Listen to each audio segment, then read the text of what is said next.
Reserve bank 1935 সালে কলকাতা থেকে তার কার্যক্রম শুরু করেছিল। যে বিল্ডিংটিতে আরবিআই মিউজিয়াম রয়েছে এটিই ছিল তার প্রথম কেন্দ্রীয় কার্যালয়। এখন এটি আরবিআই মিউজিয়ামে রূপান্তরিত হয়েছে। আরবিআই মিউজিয়ামে এলে আপনারা দেখতে পাবেন ব্যাংকিং ব্যবস্থার বিবর্তন, সোনা কিভাবে আমাদের অর্থনীতিকে প্রভাবিত করে, সোনা কিভাবে স্টোর করা হয় এবং রিজার্ভ ব্যাংক অফ ইন্ডিয়ার প্রবর্তনের ইতিহাস। সবার প্রথমে বলি কিভাবে আসবেন। এই মিউজিয়ামের নিয়ারেস্ট মেট্রো স্টেশন হলো স্প্ল্যানেড। স্প্ল্যানেডে নেমে সোজা ইডেন গার্ডেনের দিকে হেঁটে গেলে আরবিআই মিউজিয়াম পৌঁছে যেতে পারবেন।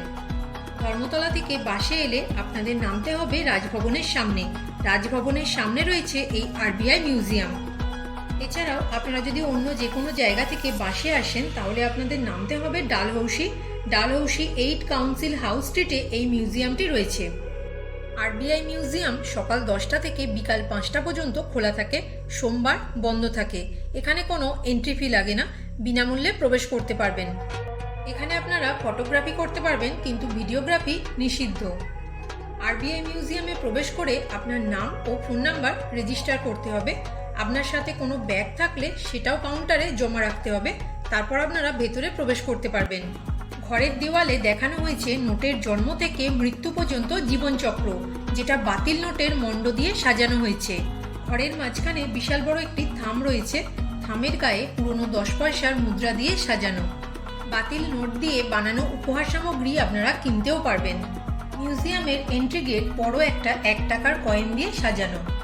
এই হলে দেখানো হয়েছে রিজার্ভ ব্যাংক সংক্রান্ত বিভিন্ন তথ্য এবং বিনিময় ব্যবস্থার বিবর্তন বছরের পর বছর কিভাবে পরিবর্তন হয়েছে। মিউজিয়ামে ঢুকে ডান দিকে দেখতে পাবেন বিভিন্ন জায়গায় যে রিজার্ভ ব্যাংকের বিল্ডিং আছে সেই বিল্ডিংগুলোর ছবি এখানে দেওয়া আছে। আরবিআই মিউজিয়াম বিল্ডিং এর পুরো ইতিহাস এখানে লেখা আছে। প্রাচীনকালে মানুষ যখন টাকার ব্যবহার জানতো না তখন বিনিময় প্রথা চালু ছিল।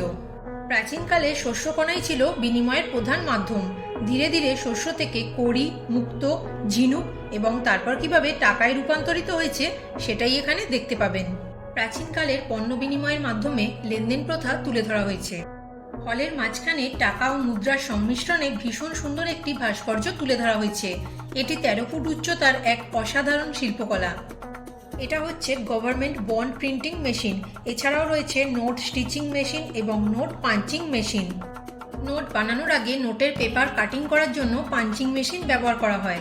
প্রাচীনকাল থেকে বর্তমান সময় পর্যন্ত টাকা তৈরিতে কি কি যন্ত্রপাতি ব্যবহার হয়েছে সেগুলো এখানে রাখা আছে। এটা সোনা ও সোনার গহনা ওজন করার নিক্তি। পণ্য কেনাবেচার বিভিন্ন যন্ত্রাংশ এখানে দেখতে পাবেন। আগেকার দিনে ব্যবসা বাণিজ্যে ব্যবহৃত সোনার ও তামার জিনিসপত্র এখানে রাখা আছে। এখানে আপনারা আরবিআই সংক্রান্ত কুইজও খেলতে পারেন। এখানে প্রাচীন মহেঞ্জোদারো সভ্যতারও নিদর্শন রয়েছে। এছাড়াও আপনারা এখানে দেখতে পাবেন পৃথিবীর প্রাচীন দেশগুলিতে যখন বিনিময়ের মাধ্যম হিসাবে মুদ্রা ব্যবস্থার প্রচলন শুরু হয়েছিল, ভারতীয় উপমহাদেশেও প্রায় একই সময়ে মুদ্রা ব্যবস্থার প্রচলন শুরু হয়। ব্যবসা বাণিজ্যে মুদ্রার মাধ্যমে কিভাবে লেনদেন হতো তাও এখানে দেখানো হয়েছে। প্রাচীনকালে যখন ব্যাংক ব্যবস্থা ছিল না তখন সাধারণ মানুষ মুনিমের মাধ্যমে টাকা পয়সা লেনদেন করতেন। নায়েব মশাইরা যেভাবে বসে হিসাব নিকাশ করতেন সেটারই রেপ্লিকা এখানে তুলে ধরা হয়েছে। সময়ের সাথে সাথে সোনার দাম কিভাবে বেড়ে চলেছে তার একটি চার্ট এখানে রয়েছে। বিভিন্ন দেশের এবং বহু পুরনো অ্যান্টিক নোটও আপনারা এখানে দেখতে পাবেন। আগেকার দিনে রাজারা যে মোহর ব্যবহার করতেন সেগুলো এখানে তুলে ধরা হয়েছে। মাটি খুঁড়ে কিভাবে সোনা উত্তোলন করা হয় এবং সেটা থেকে কিভাবে বিশুদ্ধ সোনার বারে রূপান্তরিত হয় সেই প্রসিডিওরটা এখানে লেখা রয়েছে। এছাড়াও আপনারা এখানে দেখতে পাবেন কোন দেশে কত পরিমাণ সোনা আছে। এটা হচ্ছে gold vault room. RBI gold ভল্টের রেপ্লিকা এটা। আরবিআইতে গোল্ড ভল্ট রুমে সোনা কিভাবে স্টোর করা হয় সেটা এখানে দেখানো হয়েছে। গোল্ড ভল্টের প্রোটেকশনের জন্য বিভিন্ন ধরনের লক এখানে রাখা আছে। কোন সালে কোন কোন লক ব্যবহৃত হতো সবই এখানে লেখা আছে। আর এই সব লকগুলোই গোদরেজ কোম্পানির। বিনিময় প্রথার পর মানুষ লেনদেন করার জন্য কড়ি, মুক্ত এবং ঝিনুকের ব্যবহার শিখল, যেগুলো দিয়ে মানুষ কেনাবেচা করতে পারত। কড়ি, ঝিনুক, মুক্ত ব্যবহারের পর মানুষ প্রথম কয়েন বানানো শুরু করলো। ধাতু পিটিয়ে পিটিয়ে কয়েন বানানো হতো। কয়েন তৈরির সঠিক ধারণা ছিল না।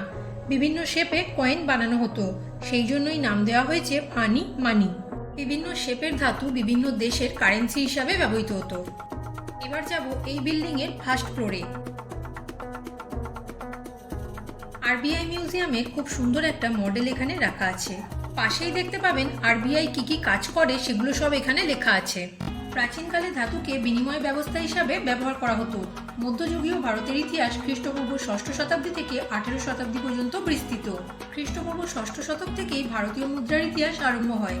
মধ্যযুগীয় ভারতে শেরশাহ সূরি, আকবর, ঔরঙ্গজেবের মতো শাসকদের দ্বারা পয়সা, মোহর ইত্যাদির সাথে সাথে কাগজের মুদ্রা ব্যবস্থারও প্রচলন ঘটেছিল এবং 18 শতকের মধ্যে স্থানীয় এবং বিদেশি ব্যবসায়ীরা তাদের নিজস্ব মুদ্রা তৈরি করেছিলেন, যার ফলে ভারত জুড়ে বিভিন্ন বিনিময়ের হার এবং মুদ্রা ব্যবস্থার বৈচিত্র্য ঘটে।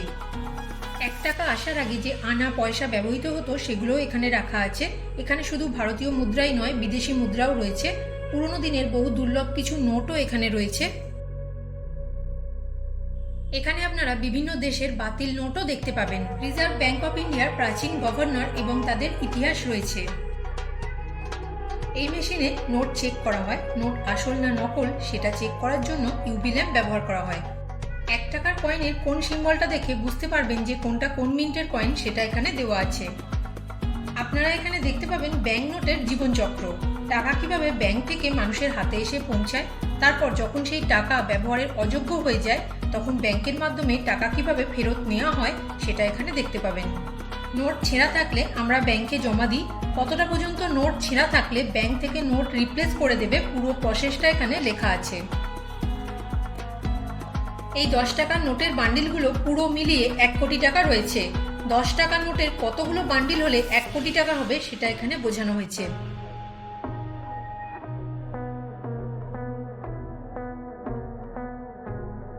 এখানে আপনারা নিজের ছবি দেওয়া নোট বানাতে পারবেন। স্ক্রিনে দেওয়া অপশানে আপনার নাম, ডেট অফ বার্থ দিয়ে স্ক্রিনের একটু ওপরে সোজা ক্যামেরার দিকে তাকিয়ে আপনার ফটো তুলতে হবে। তারপরেই আপনার ফটো সহ নোট রেডি হয়ে যাবে।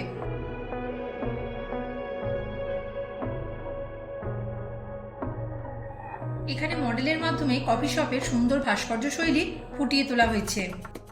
বিভিন্ন নিউজ পেপারে আরবিআই এর যে নিউজ বেরিয়েছিল সেগুলো কোলাজ করে রাখা আছে। এখানে রয়েছে শতাব্দী প্রাচীন ইতিহাস। এখানে এলে আপনারা দেখতে পাবেন শস্য কিভাবে টাকার বদলে ব্যবহৃত হতো, ব্যবসা বাণিজ্য কিভাবে মুদ্রার মাধ্যমে লেনদেন হতো। এছাড়াও মুদ্রা ব্যবস্থা সংক্রান্ত আরও অনেক ইন্টারেস্টিং তথ্য এখানে রয়েছে। আজকের ভিডিওটি এখানেই শেষ করছি। ভিডিওটি ভালো লাগলে লাইক, কমেন্ট করবেন আর চ্যানেলটি সাবস্ক্রাইব করে পাশে থাকার জন্য অনুরোধ রইল।